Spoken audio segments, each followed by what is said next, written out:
Welcome back to Not Alone with Melissa Sue Methvin. Like every episode, I love to start with a couple breaths so that we can connect together. So place one hand on your heart and one hand on your belly. We're going to inhale through the nose and a long exhale through the nose. You can follow me.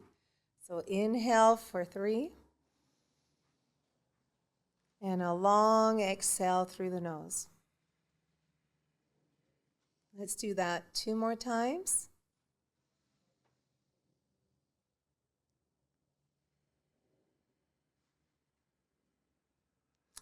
Perfect. Today, I have a very special guest and friend, Dave Pascoe, who has committed himself to understanding longevity through biomarkers, understanding inflammation, and defying aging. He's been able to understand how aging is not a sentence. We actually can live with vitality as we age, with energy. I'm so excited to talk about this because I'm my own science project and I always want to live with vitality. I look at my 97-year-old grandfather. I'm not kidding you.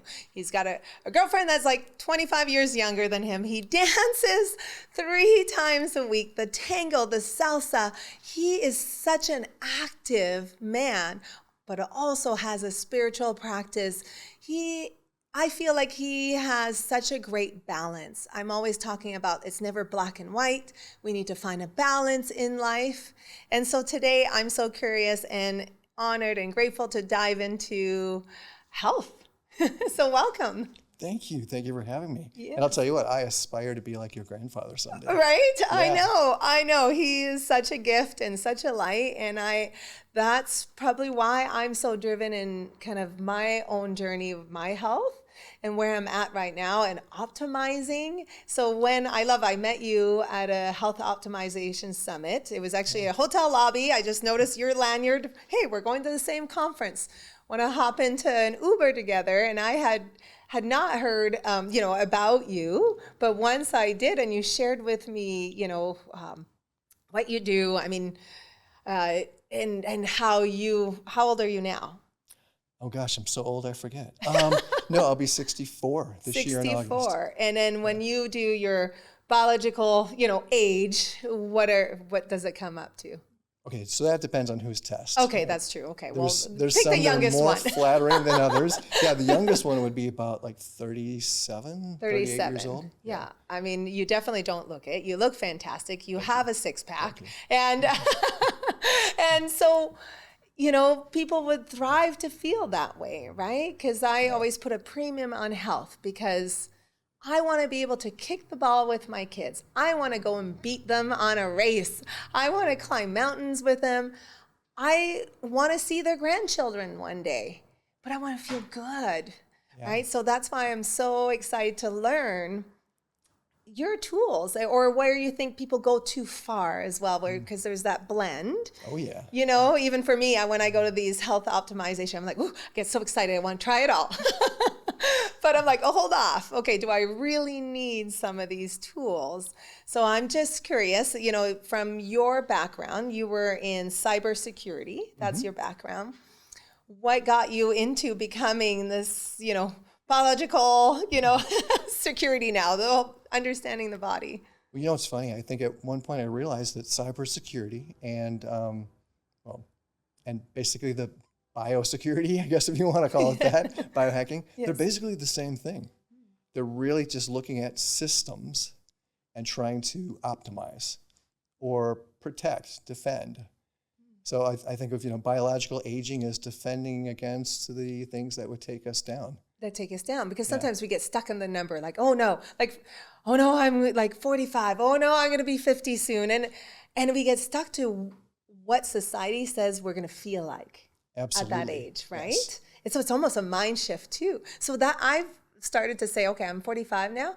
I don't even want to say my age anymore because that almost comes with these beliefs, right? Yeah, there's basically a societal delusion that what we've come to accept as normal aging, it's not normal at all. It's just the accumulation of poor habits and things that we've done to ourselves, letting ourselves go and poisoning ourselves slowly. With the foods that we eat and things that we slather on our bodies. Once you hit like 40, that accumulation really hits hard for so many of us. Yeah. Like, when did you get started? Like, what triggered it to get started?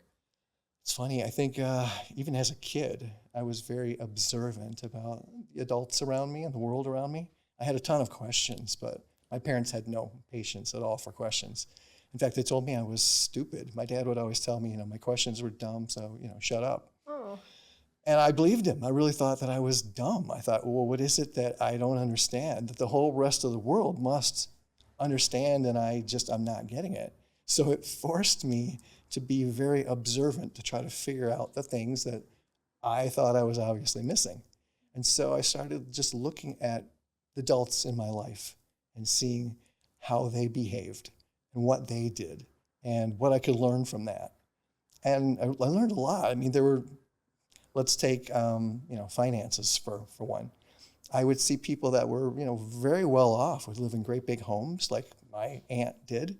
And then there were people like us that had a modest home. We weren't exactly poor, but I wondered, like, what is it the people are doing that have the big expensive homes and nice cars? Why aren't we doing things like that? And I would see relationships, right? I would see couples that would fight like cats and dogs. They would roll their eyes when the other would speak. You could tell they just had contempt for one another. And then there'd be other couples that, they've been together for decades, but they would still hold hands and gaze into each other's eyes, best of friends. And I thought, well, all right, what is it that those people are doing? Because, I want to have a relationship like that someday. I definitely don't want to be like these other people, right? And then it was the same with aging. I started seeing really, really old people, maybe like your grandfather, that were in just great shape, living life, and seemed like they were just young people stuck in old skin, really. And then I would see people a quarter of their age, just broken down and beat up and all kinds of diseases and ailments and no energy. And I thought, oh, it can't be chance, right? There's got to be there's things that these people are doing that are making them successful, and the things that the other people that are doing that are sabotaging their success. And like Tony Robbins and Jim Rohn like to say, success leaves clues. So in my life, I've always tried to follow what the successful people are doing, at whatever that might be in life. I love that, because I feel I'm built the same, because I'm so curious. That's what got me to start this podcast, because just even listening to people's stories, I'm learning, connecting the dots, and I'm observing things in their stories, and it's like, oh, this is why. And so I'm very much the same way. And after my husband passed, I started getting very curious. Okay, I don't want to fall like he did right now. I want to be here for my kids, that they can't lose another parent. So what do I need to do? So I read so many books about people that have been through very traumatic situations and what got them out. What were they doing? And I just read a lot. And I started connecting the dots to some of these lifestyle changes that they've done. And I said, okay, I started incorporating one at a time. If I told you everything I do now, that'd be a little overwhelming, going, where do I start? Right. But same with me. But in the same time, I say, okay, I need to incorporate these tools and these different protocols. Luckily for me, I was always very much an active person. Ever since I think I was 16, I asked for a fitness membership. So that and eating and mindset was always there. I didn't have to start that up again. So I'm very much like you, very curious as to the why, and that's what's getting me to where I'm at right now, and have you here today to share even more tools, even more why, because I am really curious. As I finish my book, The Gut God Connection, I say that there's a connection of course, our thoughts and how we speak in our body, and because the first book, it says suppression is the silent killer. So it's very much emotional. How we get all these ailments and inflammation and chronic disease is what I've observed. That's my own observation. And so I'm curious now, with some of these protocols that you've had, even if you did all the protocols but never worked on the emotional side, would you feel the same vitality? Have you Found that out for yourself? You wouldn't, because I think you've hit on the keys, right? Mindset, intentionality, those things matter. How stressed you are, like just how you deal with life is going to really impact how quickly you age. Yeah, because stress is probably not, if your stress is high, you have all the, probably the Whoop watch or what do you wear? I've got a Whoop, I've got a Garmin, I've got an Oura ring on. So you measure it all. So stress is, do you say, is kind of where you trying to manage your stress, because that's a marker for aging. Absolutely. Yeah, at one time, wow, I had to learn this the hard way. I had heard about a test of a thing called telomeres, and they're like the end cap on the end of your shoelaces to keep a shoelace from unraveling. In your body, in your chromosomes, they're basically a divider between where one genetic snip begins and another one ends. I heard that you could take a test to find out how short or how long your telomeres were. And I assumed, because at one time I thought I was just doing everything right, that my telomeres were going to be the length of a 20-year-old. I took this test when I turned 50. And the results came back that said I had the telomeres of a 68-year-old. Oh, wow. And I had no clue why. I was horrified, again, because I thought I was doing everything right. So I did a consult with this company, and they told me, they asked me basically like what my life was like. I understood that exercise and diet and sleep were lifestyle factors that mattered, but they're like, no, we want to hear about what's your everyday life like. And I thought, well, that's odd, but okay, I'll play along. So I started to explain, I've got a really stressful job. I'm a network security architect and engineer. If we have a breach in the network, or if I'm doing firewall upgrades globally, I could be up at for 36 hours at a stretch sometimes. I'm training for my first marathon. I do P90X, which is an extreme workout program from the early 2000s, right? And oh, by the way, I'm a sole caretaker for both of my parents who have cancer. And they're like, whoa, all right, wait, stop. You've got the trifecta going on here. You are killing yourself with stress. And that was the first time I'd ever heard of that as a concept, that could even be an issue. They said, we've seen this before in like type A personalities, people who have very demanding jobs, very stressful jobs. Their telomeres are naturally shorter. We've seen it in high endurance athletes, marathoners, triathletes. Again, they're just burning themselves out. They're working too hard, so their telomeres are shorter. We've seen it in the caretaker of elderly parents, because it's just an incredibly stressful experience. Changing diapers is not fun for anyone, but when it's an adult, it's even worse. So, I had those issues, and they recommended that I start looking into things like yoga or meditation, which made me laugh because I used to do yoga and meditation all the time. But because life got in the way, I forgot about those things. They just kind of fell off. But you were doing all these like marathons and all stuff, but those are all stressors on top of it. Yeah. Yes. And I thought that I was managing them well. I thought just going from one thing to the next thing to the next thing was getting me out of the previous thing. And it was just different though.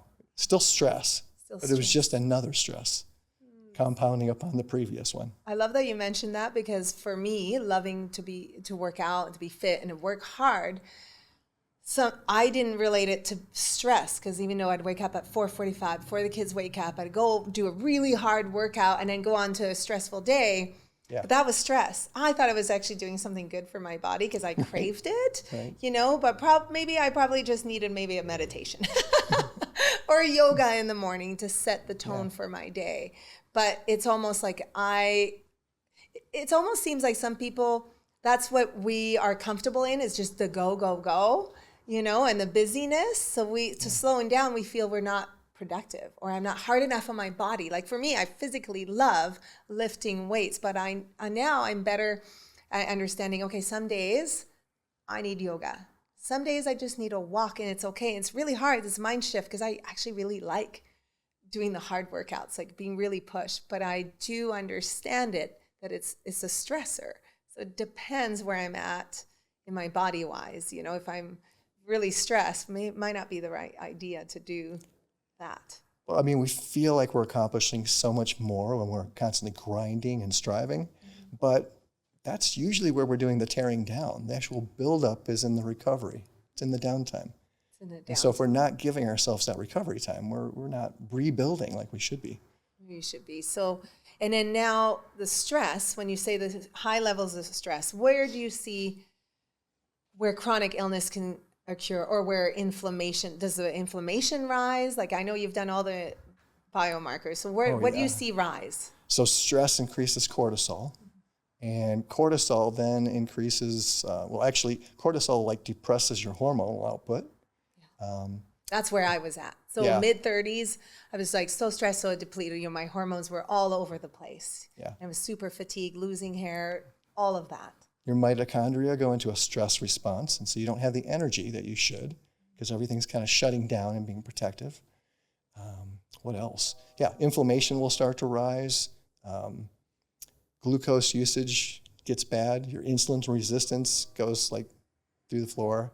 I mean, everything. It affects everything. Yeah, and it's a cascade. And it's like you said, the trifecta. So if you do that long term, then all of a sudden you're going to be diagnosed with something. Oh, yeah. If you don't have it now, you're going to get it. You're going to get it. Yeah, if you stay on the same road. So that's why having these, like, you know, ways to measure and see where you're at is so important, because sometimes we don't realize it. I know so many people now don't realize that they're actually harming their body of the go, and the, you know, where it's going to be maybe 5 years from now or 10 years. You want to really start protecting your body so you don't have the big, you know, I don't know, you're going to say, oh my gosh, all of a sudden you have diabetes, or you have Hashimoto, or you have something, you know, you'll be diagnosed with something. And so start now noticing these biomarkers. Right. Instead of waiting for the health scare, be proactive instead. Yes, proactive. I've always been on the preventative health. I mean, in my 20s, seeing naturopath and always doing labs, and I've always was doing that, and especially as a dental hygienist, I'm like, come see me more often so I can prevent you from having, you know, gum disease and seeing the dentist for big procedures. So being proactive is huge for me, and I'm trying to tell people. But you know what was interesting? Because I'm Canadian. When I moved stateside, I was like, oh, it's so not about preventative health here. No, not at all. And it was really like expensive when you wanted to do preventative health. So of course, so many people. Yeah, it's all out of pocket. It's all out of pocket. Even now, I just pay out of pocket. I don't have insurance because it doesn't cover half the stuff I want. You got to have something catastrophic. I know. I do, but it's just I keep it really low, and because I really don't. It doesn't cover half the stuff I want to do for me and my family. But it's really not conducive to preventive health, because a lot of people here always say, well, it's not covered by insurance, so I'm not going to do it. I hear that all the time in a dental chair. And such a shame. So I really want to shift that, because you should put a premium on your health, you know, a premium on the vitality and the gifts that you can give to others if you're feeling well too. And so I just want to learn so much of,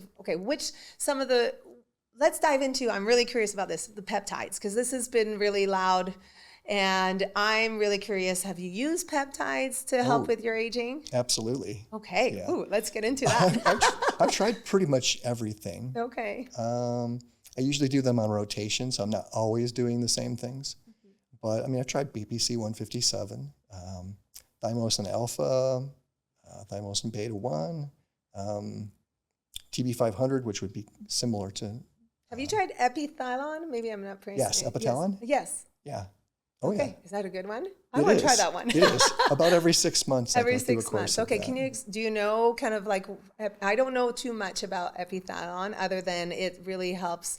Is it helping you on a mitochondria side, or is it kind of rejuvenation as far as anti-aging? It's supposed to help like decalcify the pineal gland. Okay. If I understand that correctly, which the pineal gland helps to create melatonin, so it regulates your sleep cycle. I'm sure it does more things than that, yeah, but I remember that's the only listening one that's to this coming to mind. Doctor, and it was almost like, you know, the free radical cells where it can kind of, but I don't want to get into it because I don't know it as well, but I'm really curious as far as using the epitalon. I've heard BPC 157 for inflammation, or if you've had an injury. Any kind of repair. Any kind of repair. And now, what's your point of view with the GLP-1? Have you tried that? You know, it's funny. I have a prescription, I guess it's a prescription for that now, although I haven't taken it yet. Through Aging RX, I did, I'm trying to think of which GLP-1 it is now. I don't really know. I don't remember. I have it at home, but I haven't been home long enough to start dosing it. So. Okay, but it's microdosing. Because for me, I'm not trying to lose any weight. I'm already very low. Yeah. Very low fat. No, I've had a guest on recently, and he said his doctor at the Mayo Clinic here in Scottsdale said if half the people took some of these peptides, he said if everybody took this at the hospital, half the hospital beds would be empty. I believe it. You know, some of these peptides that are out there, but for some reason they're a lot harder to access. It's, a little taboo. But you've seen it work for your markers.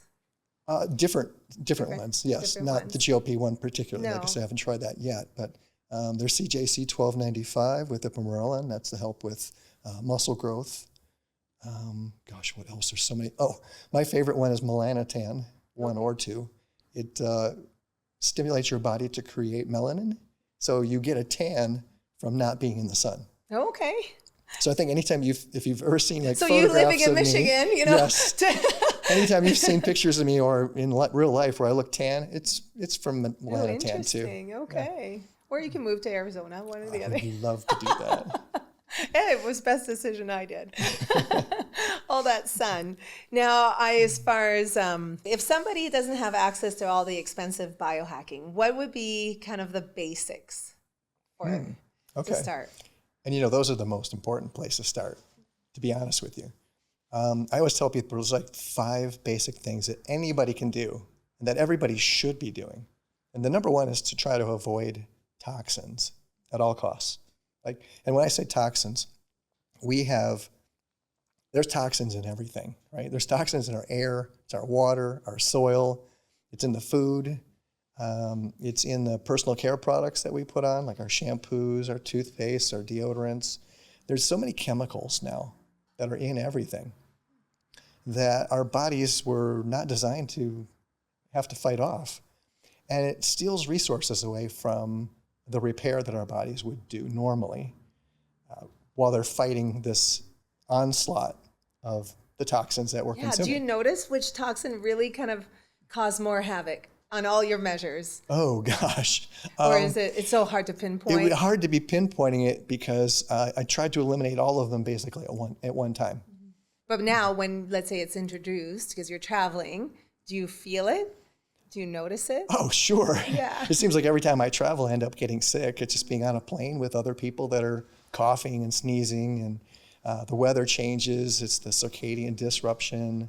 I mean, everything about traveling is very, very rough on the body. Yes. Yeah. The cosmic radiation, all of that. Yep. Yeah. And, once your immunity is already knocked down, like I just came from Michigan winter, you're stuck indoors. There's not a lot of sunlight. Your immunity is taking a hit. Right. So then when you're exposed to things like, being on an airplane, you're just destined to get sick. Yeah. Well, I love that you mentioned that, because when I lived in Alaska, all that darkness, the long dark winters, I really noticed our immune system would plummet as well. And then the minute we'd fly over to Maui, Hawaii, we'd feel so energized. We would not be sick anymore. We'd have so much more vitality. So for someone that's living, obviously with winter and long dark winters, is there ways that they can optimize while they're, to optimize their immune system? Yeah, there's things that you can get, like Mitolux makes it's basically sunlight in a lamp, and you can get your daily sunlight with that, which helps a great deal. I had one actually. Do you? Yeah, oh, cool. I did have one when I lived in Alaska. Yes. Yeah. Several different brands of that help.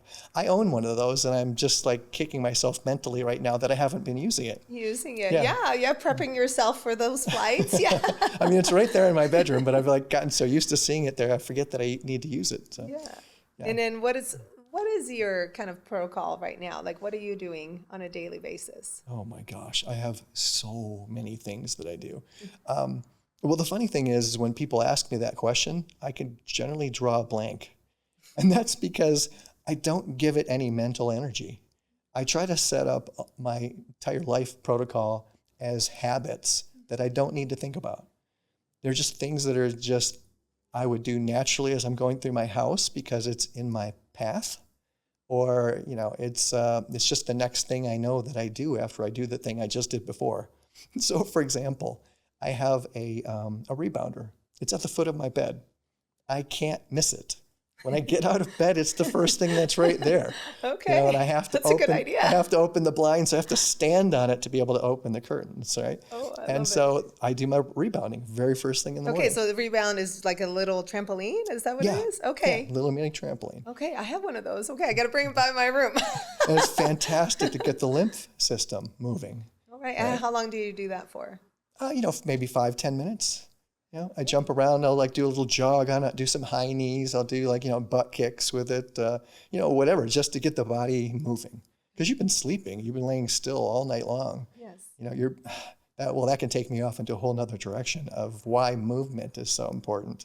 So we covered the toxins, right? Yes, yeah, the All right. toxins. So- Well, the toxins, I do talk about that too, the toxic load and how to know what your environment, what you've been surrounded with, especially in a dental field. I talk about mercury, how we're inhaling the gases. So it's all, they're working with it, and that toxic load over time with our foods.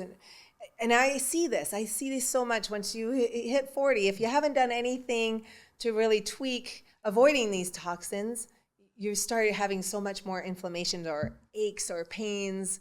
And are you a believer in detoxing? Oh, absolutely. And cleansing? Yeah. Decades ago, I used to think, eating tuna was super healthy. Oh my gosh, I used to bring Every day. those for Every lunch day. because I'm I'd crack open protein. a can and no, I'd eat it out I of can't the even can. touch any of that. No, Yeah. and then I did a test for mercury. Oh, I actually had a doctor do a test for mercury. And I wasn't surprised. I asked for the test because I realized after looking at the EPA's website that adults should only have 1 to 2 servings. I think it was maybe a week, and I was doing a serving every single day. And so I asked the doctor to get it, my mercury tested. And he just thought the whole concept was ridiculous. Yes. Told me I shouldn't believe everything I read on the internet. I'm like, well, this isn't just the internet. This is the government's website. This is the EPA talking. Yeah. And so he begrudgingly gave me the test, and he called me frantically about a week later and said, what did you say your environmental exposure was? Because your mercury is through the roof. Wow. And I said, well, there was no environmental exposure. I said, this was from eating tuna every day. And he said, oh, that's impossible. That can't happen. And I said, your own test is telling you that it can, and it did. And so I had to start a chelation protocol and some detox from that. And within a month, I asked him for another test. And he said, well, that's pointless. You're stuck with mercury for life. There's no way to get rid of it. It's very hard, isn't it? It's challenging, but it's not impossible. And it turned out that he retested again, begrudgingly, because I insisted. And my mercury was half the level that it was before in a month. And you were doing chelation and... Yeah, at the time I was going through massage school, and there was a chiropractor that was one of our instructors. And I explained to him that my mercury was high, and he told me about this chelation protocol. I know there's really hardcore prescriptions that you can take for chelating heavy metals. He didn't recommend any of that. He instead had me doing some simple things like doing chlorella. Yes. Okay. Yeah. I've taken that. And even something so basic as to be drinking just distilled water. Okay. Now, the whole idea behind that is the fact that anything that's in a high concentration will automatically be pulled into something of a lower concentration. Mm-hmm. So distilled water is devoid of all minerals, basically.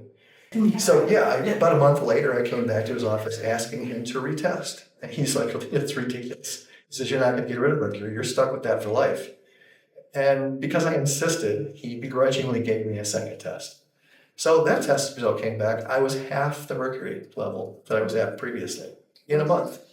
And that was because at the time I was going to massage school, and I explained to, we had an instructor that was a chiropractor at the time. I explained to him that I had this high mercury from eating all this tuna, and he suggested I start a chelation protocol. Now there's real, like a really hardcore chelation protocol that you can do with prescription medication, but he didn't recommend I do that. He had some very simple things for me to do. And one was doing chlorella, which is really good at binding to heavy metals. Yes, yeah, I've taken that. Another was something really simple, like drinking distilled water. And so the idea behind that is that any liquids that are in a high concentration that are subjected to another liquid in a low concentration, the low concentration will pull the solutes out of the one that's in the higher concentration. So by drinking this distilled water, the fluids that were in my body were combining with this distilled water, which has no minerals in it whatsoever. It's almost diluting. It's diluting. Okay. And it's pulling those heavy metals and all the good, all the good minerals too, out of my body. So this that's something you want to do as a long term. Long term, yes, that's what it is with binders, right? You'll take the good out as well along the way. So definitely having some sort of protocol and guidance along the way when it comes to heavy metals. I love that you bring this up because I got myself tested for heavy metals and my kids came up high in mercury. And one thing that I found out that it could be epigenetic, it could be passed down. Wow. And I am just from my own observation, I did not get my late husband tested, but him being a dentist and working in dental school with mercury, the amalgam fillings have mercury in it. And then when we moved to Wasilla, because he's originally from Michigan, he moved to Wasilla, opened up his own practice. All he did was remove amalgam fillings. And he was a cosmetic dentist putting on the composite ones, the white ones. And so constant exposure. Constant exposure. And I truly, deep in my soul, feel that this could be a big proponent in the mental health and the dental field. And checking the mercury levels could be life-saving. I'm curious, did you have symptoms? Like I've had Dr. Michelle Jorgensen on, and she had mercury poisoning, and she started having the numbing of the fingers, the brain fog, where she remembered nerve damage. Yeah. And one thing my husband talked about so much is that he had nerve damage. Nerve damage, and he talked about that so much, and he was taking medicine for the nerve damage, and it was extremely painful as well. And it really, the paranoia, all of that made it really hard for me to decipher. I'm like, oh, is he having like bipolar? Like what is happening? And also it was confusing because he was on a lot of opiates and whatnot as well. But now, the more that I get curious, I'm very curious-minded as well, and have more dentists on talking about this, I feel heavy metals, especially mercury, plays a big role in our foods, our environment, vaccines, very taboo topics. But it's funny because I have mercury tested after getting vaccines and not seeing any bump at all. No? Okay. So the fact that I would see it after eating tuna, yes, but not seeing it after a vaccine made me not really worry so much. About the vaccine. Okay. Well, that's good to know. Yeah. I avoided tuna. Once I got pregnant, I couldn't even smell it. I couldn't. So it's good. I'm glad I avoided it completely. So covering the heavy metals. So you've done...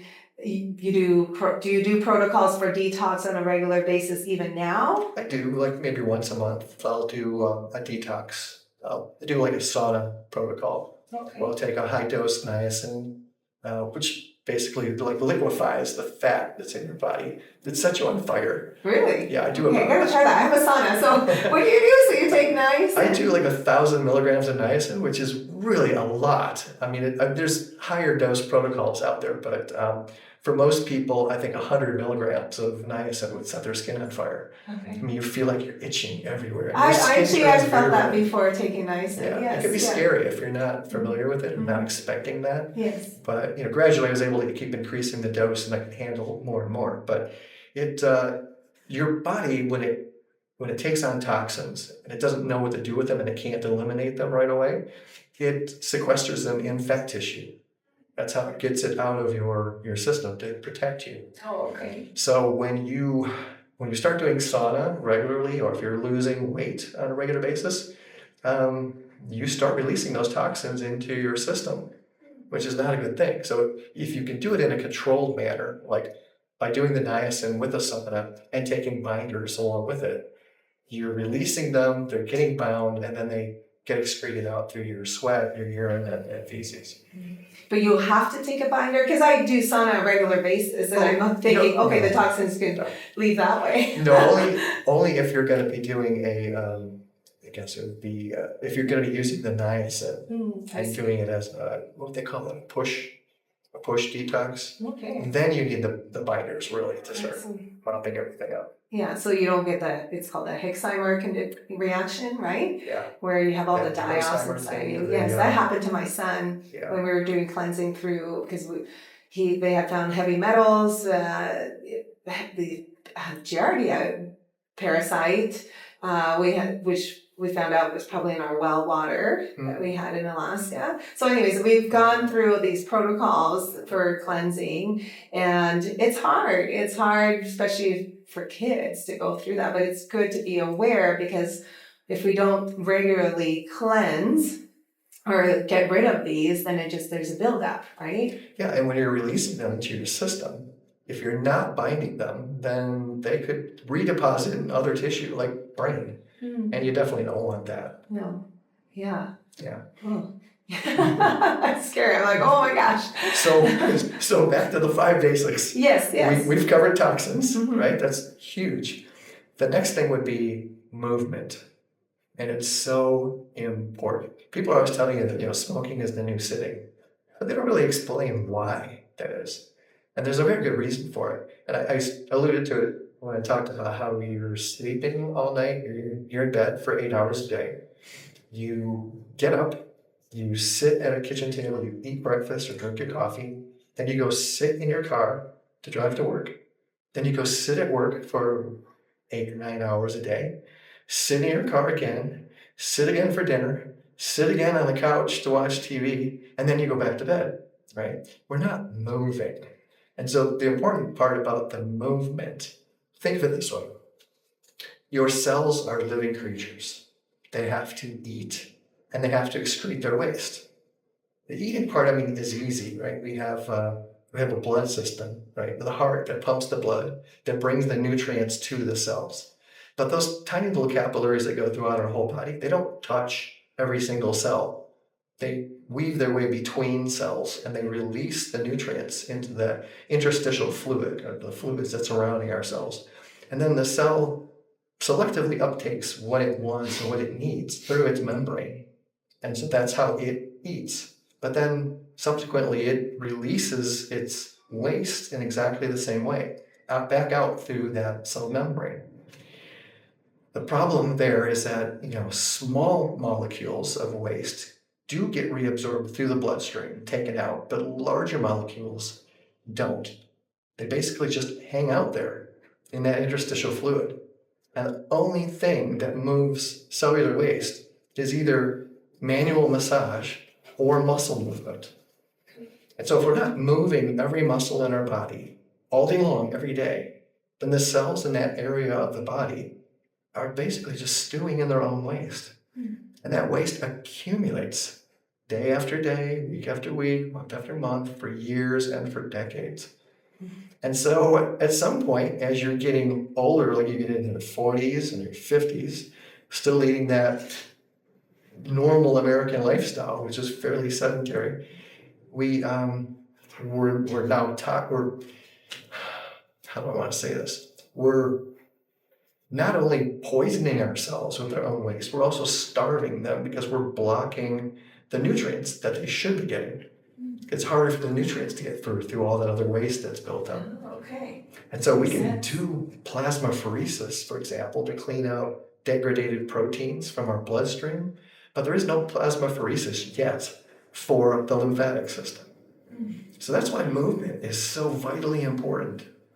For longevity. For your life. Yeah, so now you're giving quite the visual. You're like, okay, there's waste. These cells have waste, and you've got to shake it out. Yeah. And, our cells of our body, they all communicate to each other. That's part of that's one of the systems. Yeah, the meridians. We have all the meridians, and they're all interconnected. Yeah. So there is a hallmark of aging that's known as altered intercellular communication. And that's something that happens, again, as we get older, all this waste builds up and it blocks the ability for these cells to send their signaling molecules throughout the body to communicate with one another, even at a cellular level and at organ levels. And so if these messages can't get through, that's contributing to this altered intercellular communication. Okay. And that's how disease grows, and Correct. It's just a cascade that it helps increase inflammation throughout the body and all the other hallmarks of aging that are pretty much tied together from that. It takes them all down. Wow. Okay, so now you said remove toxins, we've got now movement. Movement. And then what's the next one? The next one is sleep. Sleep, yes. I like my sleep. Yeah, I love my sleep. There's so many people that just think, sleeping is something they'll do when they're dead. Yes. Yeah. I used to be a hard charger, right? I'll push through. I don't need the sleep. Like I said, I'd be up 36 hours at a stretch sometimes at work because I had to. Yeah, same here. And that was rewarded. You thought, wow, you're really macho. I pulled that off. Wow, great. But no, it's terrible for your body. Your brain does not have a muscle that it can flex to remove its waste. But the brain itself contracts while we sleep. It's called the glymphatic system. It contracts to squeeze out all the toxins of its metabolic waste into its glymphatic fluid, which then gets eliminated again through the rest of the system. So if you are not getting sufficient deep sleep, you're not getting this glymphatic waste removal from your brain, and those toxins continue to build there, which will impair you over time. And that's why having the trackers that track your sleep nowadays, we have those. And it's surprising too, because you think like, okay, I was in bed for 8 hours, but that doesn't mean you actually got 8 hours worth of sleep. Because there's times that you're laying there, you're ruminating, you're thinking of thoughts, but you're not actually sleeping. I know, for me, it always takes a long time to fall into that deep sleep. Yeah. And, many of us have pets that might be in the same bed with us, or small children, things that keep, waking us up in the middle of the night that we may not even be conscious of. Oh, yeah. But it affects the quality of the sleep that you're getting. So you're getting the quality, so tracking that. So the deep sleep, how much deep sleep should we target for? I like to say that you should be getting about 20% of your sleep in deep sleep. Yeah. So again, that depends on how many hours that you're actually getting in bed. Most of your deep sleep comes in the first few hours of sleep. And most of your REM is then, attributed to the back end of your sleep. So that's why they also say that it's better to get to bed earlier, because for some reason, I don't know why, I really probably should look into this, but after midnight, we don't tend to get as much deep sleep as we would have if we went to bed hours after midnight. Really? Yeah, as we would have if we'd gone to bed hours earlier. Okay, good, because I like to go to bed early. Yeah. I don't exactly know why that is, but I do need to look into that. Oh, and probably also how much you eat prior to your sleep too probably affects that, right? Yeah, I'll try to have my last meal a good 3-4 hours at least. Yeah, that's been a hard one. I know this. I know they say 3-4 hours before your sleep. That's a really hard one. Sometimes. Well, the family is like the sports after school. Sometimes we don't get home till 7, so I try to myself and eat earlier. But I tell this to my kids too: don't eat right before, and then you won't get a good sleep. But if it's just shifting the routines, and getting accustomed, and also because what I find is those cravings. So for me, it's like go, put the kids to bed, and all of a sudden I'm like, oh, okay, great, I have some downtime, and then for some reason the hunger comes up. And I think maybe I'm just really tired. I don't know what it is. Those cravings, you're like, I'm hungry. I'm starving right before bed. Why? It's like moving past those thoughts. So what would be your number 5? Well, you actually just touched on it. It's food. It's food. Okay. It's trying to get the most, I opt for the most nutritional density and diversity that I can possibly get. We eat a lot of junk food that has no nutritional value whatsoever. And we have a lot of, there's a lot of chemicals in our food, let's face it. Things that are in a box or a bag, all the processed foods. Mm-hmm. Those things are terrible for us. Oh, so terrible. The microwave dinners, Wow. Yeah. I was very surprised to see that when I was going through the course of testing my pace of aging, that when I finally eliminated all processed foods, that's when I finally got my very best score. Wow. That allowed me to beat Brian Johnson. It was just simply removing processed food. So processed food and then the stress, probably minimizing stress. That right? would be the final one, the stress. For sure. Okay. And I've proven that to myself time and time again. But your mental mindset has a great deal with how you process stress as well. For example, when I was training for that marathon, I hated running. I was not a runner, right? I had only done it because they got about 250 of us from our church to sign up to become first-time runners, to run a marathon for the first time, to try to raise money to build wells in Africa. Because on average, like 1,000 kids die before the age of 5 every day from the lack of clean water there. Just the lack of basic hydration and sanitation. And so that was the reason why I was running. Plus the opportunity to learn from seasoned marathoners how to fuel and all the tricks and tips that they use. Science there too. Yeah, it was an amazing opportunity for me to do. But I hated it. I was terrible at it. I mean, I'm not graceful. I run like a brick. I'm very slow. I was worse then. I'm still terrible now, but I'm a little better now. Oh, I love running. Do you? Yeah. Oh, that's awesome. Yeah, me not so much. It was just grueling. But one day, while I was running, I was also running a thought experiment in my head, which I like to do. I love to do thought experiments. I was running by a hospital, and I happened to look up at one of the windows in the hospital, and I imagined that I was a patient in one of those rooms. And all I could do was lie there in that bed and look out the window. And I'm lying there, I'm looking out the window, and I see this guy out running on the street. And I'm wishing that I could be that guy instead of being stuck here in this bed. And in that moment, wow, it's like a revelation to me. It's like, wow, I am that guy, right? I don't have to run. I'm blessed. I get to run. And just that little mental shift changed the way I looked at running. I suddenly realized this isn't a chore. This is something I get to do. Oh, wow, that's powerful. I began liking it, which surprised the heck out of me because I never thought, just that little thought could make a But how many people say that? I hate running. I hate the gym. I hate this, and it puts a block. It makes it even a bigger chore than it actually is. Yeah. But the mindset shift about not liking it, but the importance of it, of movement. So understanding the importance of it for longevity, for vitality, for the life, see it, look at that person that's in the hospital right now and can't move, can't be outside, can't enjoy it.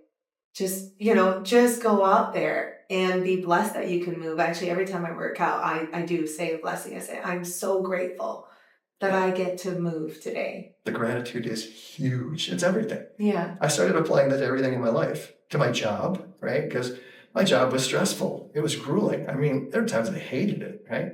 Or so I told myself. But then I started looking at it as the blessing that it truly was. The income that it was providing to me. The fact that it wasn't going to be around forever. I knew at some point I was going to retire. And so I might as well enjoy it and get everything out of it that I could while I was still there. The same with taking care of my parents. I mean, it was not the number one thing I would have wanted to sign up for at all. It's so hard. But it was a blessing because I got to spend their last days with them and make them comfortable and as happy as it was possible to make two miserable people. But yeah, it was a blessing to me, and I knew it was only for a limited time. So I made the best I could out of it. Shifting that perspective, because I know that is oftentimes so hard on people when they have to take care of their parent and see them this way. Like, it's heartbreaking. So even shifting a little bit that perspective, like, okay, I'm blessed that I can. We all go kind of through these processes. This is a way to kind of give back to my parents for the times they've, taken care of me. And so maybe shifting those mindsets. And I love that you bring that up because, I do feel spirituality, mindset affects your health. Right? Having a belief. Now, you mentioned church. Like, do you have a belief that there's a higher power, there's God, and, whatever? I'm always, sensitive to however people like to address it. Yeah, I mean, you could look at church on so many levels. I mean, there is the spiritual aspect of it. Even if you're not a spiritual person, just the aspect of a good, safe community is very important to your longevity. To your longevity. Yeah. Having a group that you belong, having people that you can rely upon. And churches typically are very good-hearted people, so they're people that you know that are going to have your back if something ever happens to you. Yeah, so finding community as well for longevity. Yeah. Yeah. So even if you're not like, I would say even if you're not religious, which I never considered myself as being religious, I always considered myself spiritual, not religious. Just having that spirituality about you, just knowing that we're all connected. There is a higher power out there and a purpose for all of us. Yeah. That's huge. But we're truly never alone, right? Truly. Truly Yes. never alone. And there, we are here for a reason. Yeah. You know, each one of us. And if we just listen, we're being led. Yes. Oh, yes. Right? Yes. And to listen, though, I always say, you have to kind of declutter your body, the toxins, Yes. your environment, the Stop all the food. chatter. Yes, the chatter, because I always say the chatter, the ego is what I call it, is so much louder than your intuition, than spirit, than God. So I was just telling that to a friend yesterday that I had over for dinner, that she's like, I need to hear the answer. I need to know what to do next. I said, well, to hear, you only need to calm your nervous system. You'll start to need to slow down, start to kind of detox the mind, detox your body. Then you'll hear much clearer. Absolutely. Yeah. I have a very good friend of mine who's just overwhelmed at everything that's going on in the world. Yes. Oh my gosh. And there's a yes. lot. Oh my God. I do not watch the news. No. And I get messages from my stepdad all the time. Oh my gosh, how you doing over there? I'm like, I'm fine. Stop watching the news. Right. Exactly. I mean, if you do, it's okay. But yes, it's... Yeah, she has family in Iran that are, there's issues going on over there. I mean, there's just so much that, she has to deal with. And I tried to tell her, look, take a breath. I mean, try to live in this moment, Yes. right here, right now. Because if you're living in this moment, right here, right now, you know that all of the things that are out in the external world have no effect on you. Mm-hmm. Right? The only things that can touch you are the things that you let inside. Mm-hmm. And so having all that chatter constantly going on, all that worry, all that concern, focus on just what you can control, just what's in your circle of influence. Yes, that's so important. That is an important message. I say that live in the now. We can't control, the outcomes, and just protect yourself, because all that worry, constantly watching that. Of course, it's out of her control. She wants to help. She has family out there. Of course, she's worried about them. That's very natural to want to, care for them and send them love. And it is horrific to see some of the things that is going on, but also. Some ignorance is bliss. Yeah. If you didn't know, if you weren't watching the news and constantly being fed all this negative stuff, you wouldn't know. Yeah. And you'd be fine. You'd be happy. Yes. Yeah. It's important. That's a part of your environment, right? And detoxing that environment and realizing, okay, maybe I'm gonna limit it to maybe once a week, maybe not every day. And notice in your own body, how do you feel? Yeah. When you do avoid. And social media detoxing as well. Oh yeah, that's a hard one, because of course, I'm on social media, so are you, and I use it as a platform. The way I shift my perspective, though, I shift it as like, I wouldn't be able to reach people globally with me just sending these messages of hope and light, just talking to my surroundings. This gives me the platform to go global, to reach people I don't even know. Sometimes I have messages from people in Europe, Australia, Canada, and how I've impacted their life. That alone keeps me going.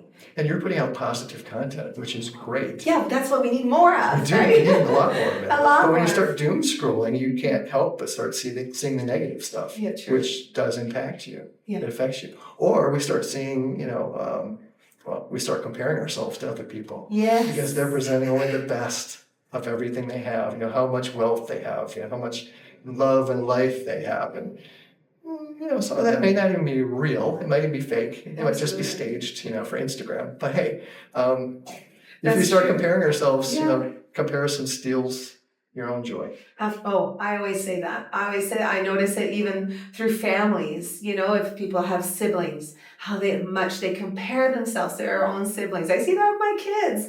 And we do that as women. We look at other women and we'll all compare, oh, I'm not good enough. Or other authors in my group, oh, they're such great writers. And oh, maybe we compare ourselves every single day. Yeah. And we really need to stop doing that. We just have to get comfortable in our own skin. Yes.